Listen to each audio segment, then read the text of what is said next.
कस्तूरी तिलकं ललाटपटले वक्षस्थले कौस्तुभं नासाग्रे वरमौक्तिकं करतले वेणुकरे कङ्कणं सर्वाङ्गे हरिचन्दनं सुललितं कंठे च मोक्तावले गोपालस्त्री परिवेष्टितो विजयते गोपालचूडामणि वल्ले धीवरकान्तवेन्दुवदनं वरहावतंसाप्रियं श्रीवासङ्खमुदारकौस्तुभधरम् पीताम्बरं सुन्दरं गोपी नामनयनोपलार्चिततनो गोपसंहारतं गोविन्दं कलवेणुवादनपरं दिव्याङ्गभूषं भजे दिव्याङ्गभूषं भजे। आप हम सब गुणी वाले दादा जी की कृपा से और हमारे गुरुजनों के गुरु देवी नारायण भगवान की कृपा से उनके प्रांगण में बैठ के उनकी महती कृपा का आनंद ले रहे हैं।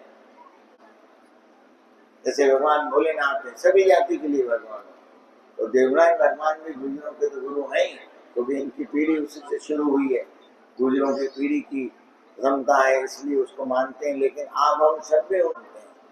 उसी देव के मंदिर में, देवनारायण भगवान के मंदिर में बैठ के हम लोग जो है सत्संग भजन सब कर रहे हैं। कहानियां हैं, उन सब कहानियों के पीछे जो है किसी को श्राप भी दिया जाता है। भगवान राम का जो वनवास का है सब मानते हैं भाई ऐसा कि कहीं को नहीं करना चाहिए था, लेकिन सभी भगवान एकत्र हुए और उन्होंने मीटिंग करके ये बोला कि देखो भगवान राम का अवतार तो हमने जो है जन कल्याण के लिए भेजा है। भगवान विष्णु भगवान को जो हमने राम के रूप में भेजा है जन कल्याण के लिए भेजा है, जिससे वहां पे जो भी जनता त्रसित है उनका दुख का निवारण हो सके। और उस समय सबसे बड़ा दुख का कारण राक्षसों का था, वो रावण के कुल और रावण के जो संबंधी थे उनके मित्र थे, उन लोगों से जन कल्याण हित हो रहा था। और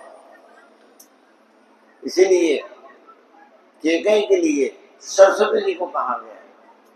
सभी भगवान ने सरस्वती जी को बुलाया और सरस्वती जी को बोला कि अच्छा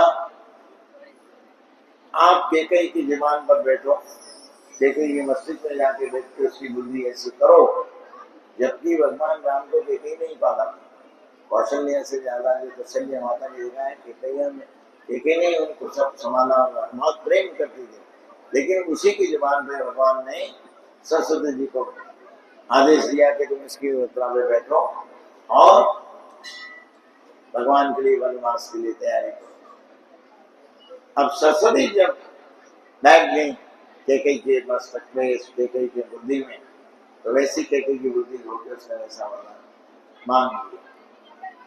कहने का तात्पर्य यह है कि जो भी कृति होती है भगवान की वो आगे जाके आनंद के लिए होती है। यदि भगवान राम को वनवास नहीं होता, रावण का वध नहीं होता, वनवास में तो रावण का वध नहीं होता, और रावण का वध नहीं होता तो राजा राम कहलाते, भगवान राम नहीं कहलाते। रावण का वध, राक्षसों का वध और प्रसिद्ध लोगों को उस तृष्णा से छुटकारे का, राक्षसों का वध करने का जो श्रेय मिला, उसी से भगवान राम जो है भगवान राम कहलाते। नहीं तो मर्यादा पुरुषोत्तम कहलाते, क्योंकि भगवान ने मर्यादा स्थापित करी है। संसार में जितने युगों में सब अवतार हुए हैं, लेकिन भगवान राम का अवतार ऐसा हुआ है जो मर्यादा पुरुषोत्तम कहलाते। भगवान किसी भी 16 कलर से सज्जित थे, भगवान राम 14 कलर से थे, लेकिन मर्यादा पुरुषोत्तम भगवान कृष्ण ही भगवान राम कहला, जिन्होंने सब समाज की मर्यादा। यदि भगवान राम की नीति पर चले जब ही राम राज हो सकता है। अभी हमारे देश में भगवान राम के अयोध्या में भगवान राम विराजमान होके हम सभी के लोगों को भगवान ने वापस जो है अयोध्या में दर्शन देना शुरू किए हैं। अभी हम भी होके आए, आप सब भी होके आएंगे, लेकिन उनके जो दर्शन करना है वो तो व्यवहारिक रूप से है, लेकिन आंतरिक रूप से उन्होंने जो मर्यादा बनाई है उस मर्यादा को जीवन में लाना और उस मर्यादा पे चलना, जब ही राम राज्य होगा। इसलिए अब जो समय आया है, भगवान राम अयोध्या में विराजमान हो गए हैं, मंदिर का उद्घाटन हो गया है, लेकिन हमारे हृदय का उद्घाटन होना चाहिए कि हम राम जी की नीति को स्वीकार करें और उस नीति को स्वीकार करके हमारे मन में, हमारे हृदय में, हमारी आत्मा में उन भगवान राम को विराजमान करके उनकी नीति पे चल के और राम राज हमारे जीवन में लाए।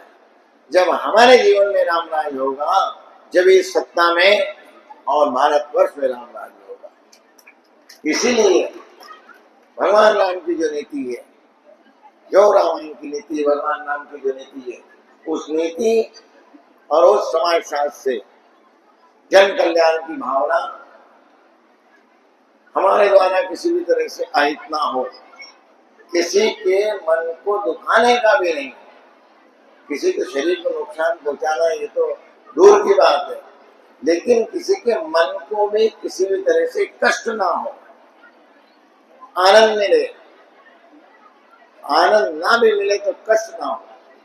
ये ही मर्यादा पुरुषोत्तम की मर्यादा है। यदि जन कल्याण की भावना हमारे मन में आती है तो वो ही हमारा विश्व का कल्याण करेगा। इस भारत के कल्याण के साथ साथ भारत इतना बड़ा देश है जहाँ पर इतनी जनसंख्या है, जो दुनिया की आधी जनसंख्या जो है, आधे से थोड़ी कम जनसंख्या जो करीब 35-40% दुनिया की आबादी इस हिंदुस्तान में रहती है, हमारे भारतवर्ष में रहती है। यदि सबके मन में अपने आप में, हमारी आत्मा में राम राज की स्थापना हो जाएगी तो 150 करोड़ लोगों की आत्माओं में जो राम राज की स्थापना होगी, इस भारतवर्ष में जो राम राज की स्थापना होगी हमारी आत्मा के द्वारा, वो ही विश्व का 2.5% जो है राम राज होगा। क्योंकि विश्व जनसंख्या हमारी सबसे ज्यादा हो रही है, इसीलिए ज्यादा मनुष्य होने से हमारे नियम पर, हमारे कल्याण के लिए जो भी होगा उसी कल्याण से विश्व का कल्याण होगा। ये सर्वविदित है।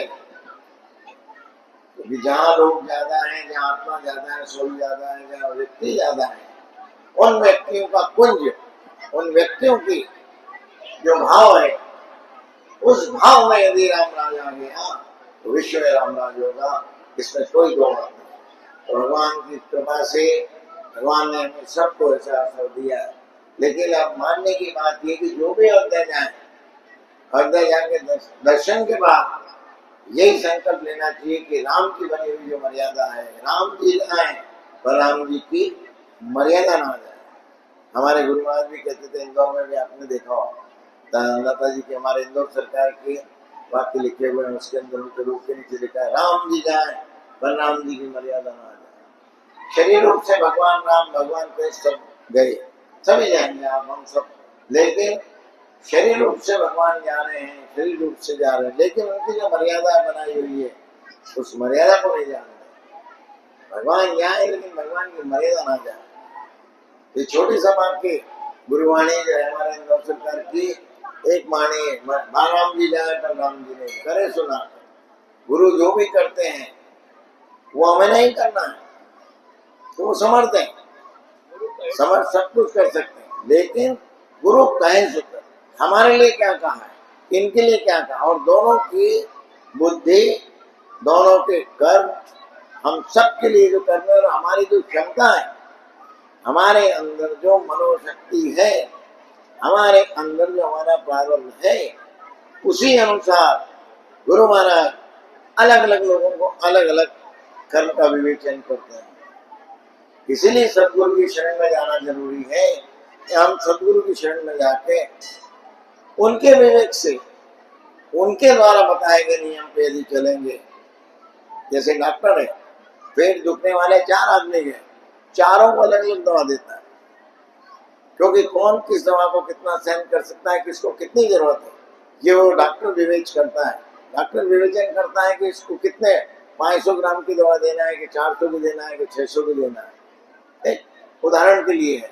उसी तरह से सदगुरु महाराज जो है हमारे प्रारब्ध के अनुसार, हमारी बुद्धि की क्षमता के अनुसार हमें मंत्र जाप, भजन या मनन, जो विधि हमारे लिए उचित है, उस विधि से जो हमें मंत्र दान दें, जो हमें विधि बता के हमें भजन रूप में दें, ज्ञान रूप में दें, ध्यान रूप में दें, मनन रूप में दें, जो कुछ भी दें, उसको जब हम ध्याएंगे, उसको जब हम करेंगे, तो निश्चित रूप से हमारा आत्मिक कल्याण होगा, इसमें किसी भी तरह का संदेह नहीं।